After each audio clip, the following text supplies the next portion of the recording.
My dear friends, आप सभी का स्वागत करना चाहूँगा। और आज का जो टॉपिक है ये है हमारा डिफेमिलराइजेशन। जो रशियन फॉर्मलिस्ट हैं हमारे विक्टर शेक्लोवस्की, आर्ट एज डिवाइस में इन्होंने इसका यूज़ किया था। जी हाँ, डिफेमिलराइजेशन मीन्स कि अगर आप यूँ कहेंगे, सिंपल सी भाषा में समझिए, फिर मैं आपको इसकी डेफिनेशन के थ्रू आपको बताऊँगा कि मेक द थिंग्स अनफेमिलर। ठीक है, जो सिंपल सी बात है उसको स्ट्रेंज बना देना एक डिफेमिलराइजेशन टर्म कहलाती है। होता क्या है, जनरली मान के चलो जो चीज़ एक ऑर्डिनरी मैन के लिए काफ़ी इजी हो, समझने के लिए भी और विजुलाइज करने के लिए भी, तो उसी को पोइट या कोई राइटर क्या कर देता है, बिल्कुल स्ट्रेंज कर देता है, फैमिलर चीज़ों को डिफेमिलराइज कर देता है। उसी को हम क्या कहते हैं, उसी टेक्निक को क्या कहते हैं, हम डिफेमिलराइजेशन कहते हैं। मैं आपको डेफिनेशन के साथ समझाऊंगा कि defamiliarization is the literary device where why language is used in a way that ordinary and familiar objects are made to look different. कि बिल्कुल ऑर्डिनरी जो साधारण चीज़ें हैं वो बिल्कुल अजीब सी बन जाती है, अजीब सी दिखाई जाती है, जिसे हम क्या कहते हैं, डिफेमिलराइजेशन कहते हैं।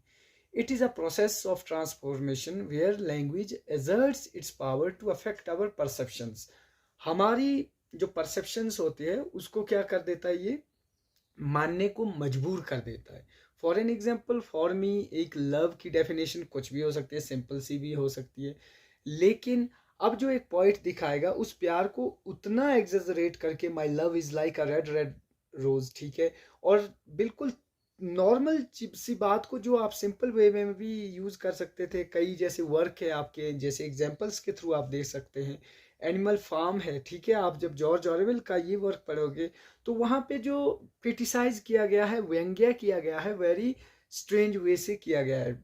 जो करेक्टर्स को है वो क्या कर दिया है, डिफेमिलराइज कर दिया गया है, ठीक है, हमें उस तरीके से शो किया गया है। सो रियलिटी इज दस modified for us through a special use of language. In short, the content of reality, story or theme is made to look attractive, ugly or good.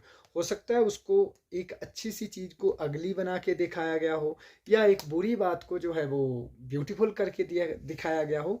बड़ी सारी जो सिंपल और ordinary things होती है उनको एक different look दिया जाता है।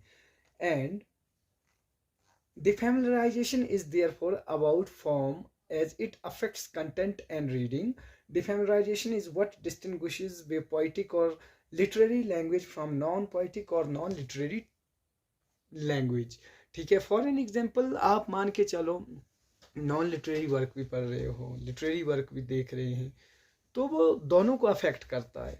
चाहे एक राइटर ऑर्डिनरी वे में लिख रहा है, उसका लिखने का तरीका कुछ और होगा, लेकिन जब उस वर्क को वो एक रीडर्स तक पहुंचाएगा, वो उसको बिल्कुल डिफरेंट बना देगा। ठीक है, जो हमारे लिए ऑर्डिनरी में भी हम समझ सकते थे, लेकिन क्या कर दिया उसने, बिल्कुल उसको डिफरेंट बना दिया, फैमिलियर चीज़ों को डिफेमिलराइज कर दिया।